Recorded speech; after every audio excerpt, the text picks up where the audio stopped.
Bonjour à tous et à toutes, j'espère que vous allez bien.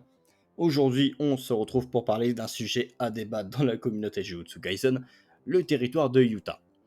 On a pu entendre de tout par rapport à ce territoire. Est-ce que c'est le territoire le plus puissant du manga? Est-ce que c'est trop cheaté pour Jijika? Est-ce que Utah ne mérite pas ce territoire ou je ne sais quoi? Aujourd'hui, on va justement voir ces questions de est-ce qu'il s'agit du territoire le plus puissant du manga? Enfin, ou tout du moins le meilleur territoire du manga, parce que pareil, puissance en Jijika, ça veut pas dire grand chose. Alors je vais le dire direct, pour moi la réponse est non, clairement. Mais on va voir pourquoi justement dans cette vidéo. Avant ça, on va donc bien sûr commencer par décrire un petit peu le territoire de Utah. Qu'est-ce qu'il fait concrètement? Eh bien lorsque Utah va activer son territoire, il va pouvoir choisir parmi tous ses sorts un seul qui va être appliqué à l'effet donc de la barrière. C'est-à-dire que ce sort-là aura donc un effet de coup garanti sur l'ennemi. Mais ça, il s'agit donc d'un effet qui ne s'applique que pour un seul sort. C'est-à-dire que Yuta va devoir bien choisir le sort avant d'établir sa barrière. S'il veut changer le sort, il devra annuler son territoire et refaire un territoire derrière. Ce qui à mon avis serait un petit peu compliqué. Yuta a certes beaucoup d'énergie occulte, mais je ne pense pas qu'il soit non plus capable d'utiliser plusieurs territoires d'affilée. Quand on a pu voir justement avec son combat contre Ryu, il était déjà épuisé du fait d'utiliser des sorts d'inversion. Donc plusieurs territoires, même avec une quantité d'énergie occulte aussi grande, c'est clairement pas possible pour Yuta. Et ce qui est plutôt normal puisque le gars est exorciste depuis globalement un an et n'a donc pas forcément eu le temps encore de vraiment euh, maîtriser l'énergie occulte à fond pour avoir le moins de pertes possible. Et du coup, en ce qui concerne le territoire de Yuta, une fois qu'il aura appliqué donc, ce sort à l'effet de barrière, les autres sorts qu'il possède seront répartis de manière aléatoire dans toutes les épées présentes dans son territoire. C'est-à-dire que Yuta ne saura pas quel sort il se trouve dans son territoire avant de prendre une épée. Et lorsqu'il va prendre une épée, il va donc découvrir quel est le sort et il va pouvoir l'utiliser une seule fois. Une fois que le sort a été utilisé, l'épée disparaît. Cependant, les sorts peuvent être utilisés de manière illimitée, c'est-à-dire que un sort est contenu dans une épée une seule fois, mais il existe plein d'épées possédant le même sort. Exemple, imaginons Yuta veut utiliser le sort d'Inumaki, hop, il prend une épée, bon il tombe sur le sort d'Inumaki, il l'a utilisé une fois, et bien il ne peut plus le réutiliser dans cette même épée. Par contre, s'il retombe sur une épée avec le sort d'Inumaki, il peut à nouveau le réutiliser, sachant que le nombre d'épées par sort est infini. Donc ça c'est quand même très très fort, clairement. Cependant, il y a clairement un effet aléatoire, c'est-à-dire que Yuta va pas forcément tomber sur le sort qu'il souhaite. Donc c'est quand même à prendre en compte et c'est un gros point dans un territoire. Si tu es par exemple en infériorité par rapport à ton adversaire et que tu as besoin d'un sort en particulier pour vraiment le battre, ça va être un petit peu embêtant, clairement. Alors, dans le cas où ici justement Yuta affronte Sukuna, il a mis l'échelle de Jacob du coup comme effet imparable de son sort, enfin de son territoire. Ce qui est en effet un très bon choix. Mais derrière, il faut quand même pouvoir assumer, pendant que Sukuna arrive à contrer l'échelle de Jacob avec le panier du vide, il faut assumer les attaques de Sukuna. Donc c'est-à-dire que si Yuta tombe sur un sort qui n'est pas très utile sur le moment, ça peut être un petit peu embêtant. Mais bien sûr, s'il tombe par exemple sur le sort de Sukuna, comme c'est arrivé, et bien là ça peut être plutôt intéressant. Donc il y a vraiment un effet aléatoire. Mais je pense que cet effet aléatoire est une bonne chose. C'est-à-dire que le sort de Yuta de base est extrêmement craqué, clairement. Donc, pour pouvoir rendre le truc un petit peu plus crédible, on va dire, pour pas que ça soit non plus trop surcheaté, il fallait justement une contrepartie à ce territoire. Enfin bon, il y a quand même des personnages qui ont des territoires totalement craqués sans contrepartie, mais ça, c'est des cheat codes. En ce qui concerne Yuta, il y a clairement une contrepartie. Malgré tout, j'aimerais quand même souligner un petit point par rapport au territoire de Yuta, c'est-à-dire que le territoire de Yuta possède deux noms, amour véritable et amour simulé. Et ça pour moi c'est un petit peu étrange. C'est-à-dire que normalement un territoire il a un nom qui définit le territoire. Yuta lui en a deux. Donc est-ce que son territoire pourrait avoir potentiellement deux phases, ou deux techniques différentes? C'est peut-être une possibilité qui sera envisagée plus tard, sachant que pour le coup le côté amour simulé, il est un petit peu étrange. Donc j'attends de voir de ce côté-là, mais pour l'instant on ne prendra pas ça en compte justement donc dans la vidéo du jour. Du coup, le territoire de Utah, si on résume simplement, il a en gros un sort qui peut appliquer à sa barrière, qui sera donc présent tout le temps et qui pourra utiliser à n'importe quel moment de façon illimitée.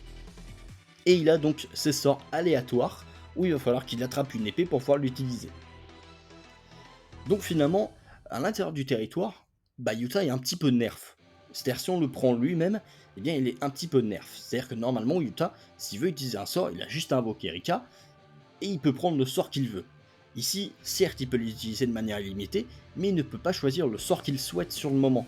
Donc c'est-à-dire que si par exemple l'ennemi peut se protéger de l'effet imparable, notamment avec le panier du vide comme Sukuna, eh bien Yuta peut être clairement nerf à ce niveau-là. Puisque l'effet principal de son territoire, c'est-à-dire ce sort imparable, n'aura aucune incidence. Et à partir de là, je trouve que ça peut devenir un petit peu compliqué pour Yuta dans certains cas.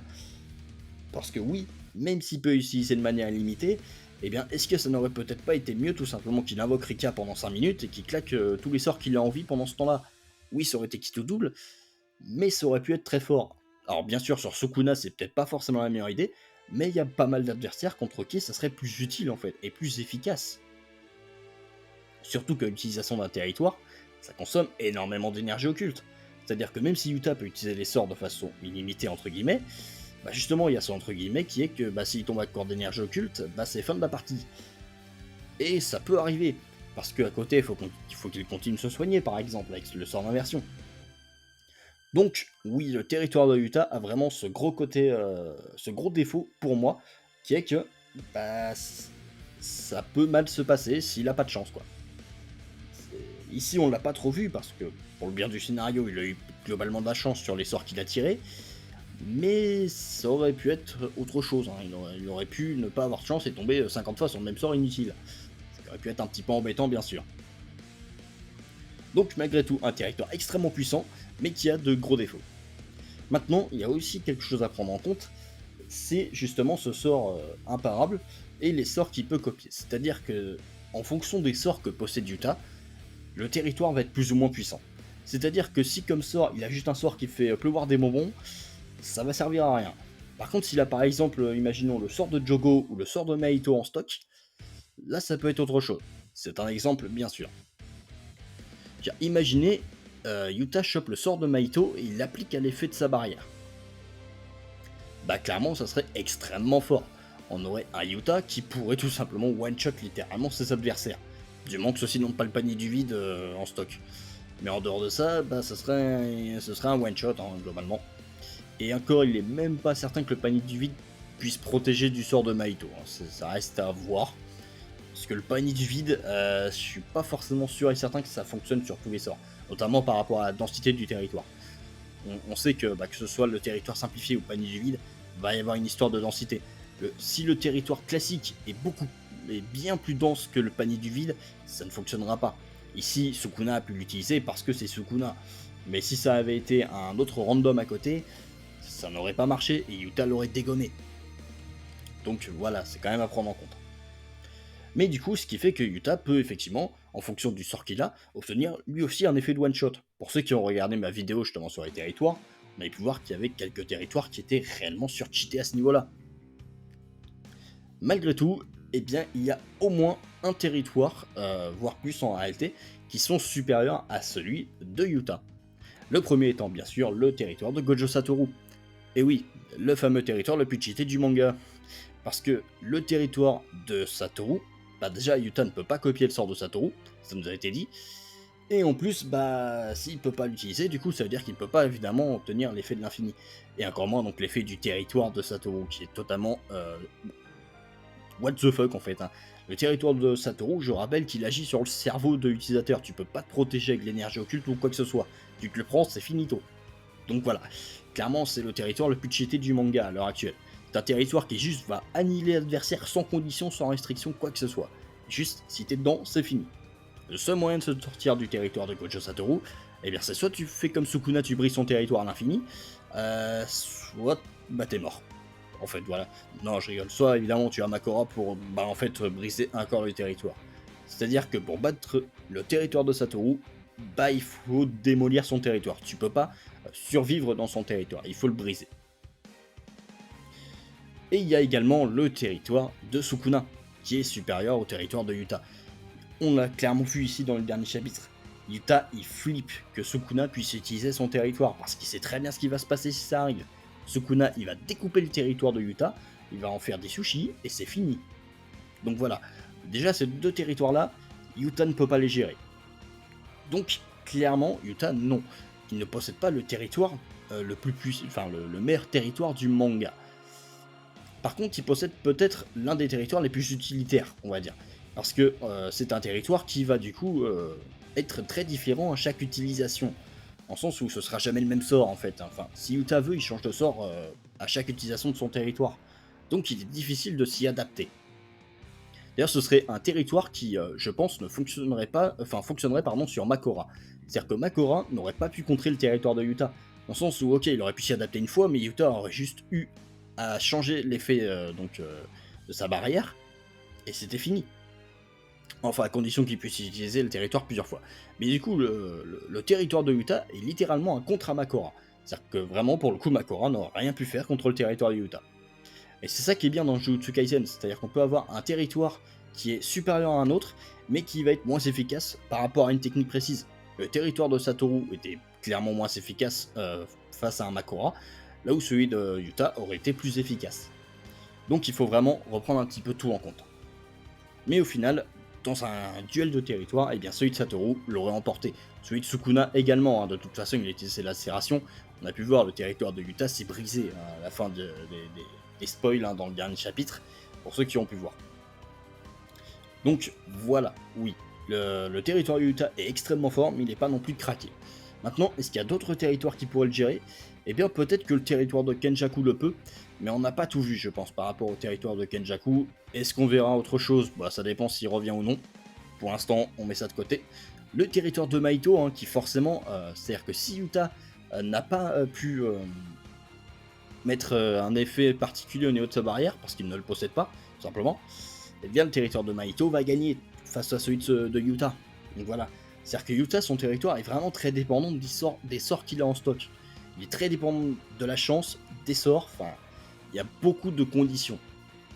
D'ailleurs, je trouve ça même un petit peu étrange, dans le sens où il y a des territoires comme celui de Gojo, de Sukuna ou de Mahito, qui sont totalement what the fuck, mais qui n'ont aucune restriction ou condition. Juste ils sont là, c'est fini. Celui de Yuta, il est très fort, mais il y a beaucoup de conditions, de restrictions. Ça peut vraiment très mal se passer dans le territoire de Yuta. Et c'est d'ailleurs pour ça que j'ai dit plus tôt dans la vidéo que potentiellement Yuta pourrait avoir une deuxième phase à son territoire qui elle aurait moins de conditions mais serait peut-être même encore plus puissante. C'est une possibilité, on en reparlera peut-être si ça arrive, pour l'instant ce n'est pas le cas. Donc voilà, j'espère que ça aura été assez clair. Et puis au passage, comme j'avais dit dans un post, on va également répondre aux commentaires qui ont pu être postés. Alors je crois qu'il n'y en a qu'un seul, mais c'est pas grave, hein, on va commencer tranquillement hein, avec un premier commentaire. Donc un commentaire qui nous vient de Lumine, merci à toi d'avoir joué le jeu, et qui me dit donc que le territoire de Yuta est très puissant, mais de là à dire que c'est le meilleur, il ne pense pas. Et effectivement, c'est ce qu'on a pu voir hein, donc, dans cette vidéo. Il nous dit que par exemple le territoire de Hakari est meilleur car il offre une immortalité quasiment systématique. Et effectivement, bah, c'est un petit peu le cas, hein, le territoire d'Akari. En soi, le territoire d'Akari est vraiment un petit peu particulier. Dans le sens où c'est un territoire qui, lorsque tu es dedans, il se produit pas grand chose, hein, globalement. Au contraire, Akari est même plutôt vulnérable à l'intérieur de son territoire. Mais s'il a le jackpot rapidement, et bien derrière, les effets sont totalement cheatés.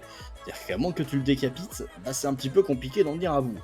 On voit d'ailleurs avec Kurome qui a un peu de mal hein, actuellement. Donc voilà. Évidemment, il y a celle de Sukuna qui permet de tout annihiler, hein, donc c'est-à-dire territoire, humain, bâtiment, tout ce qui existe quoi.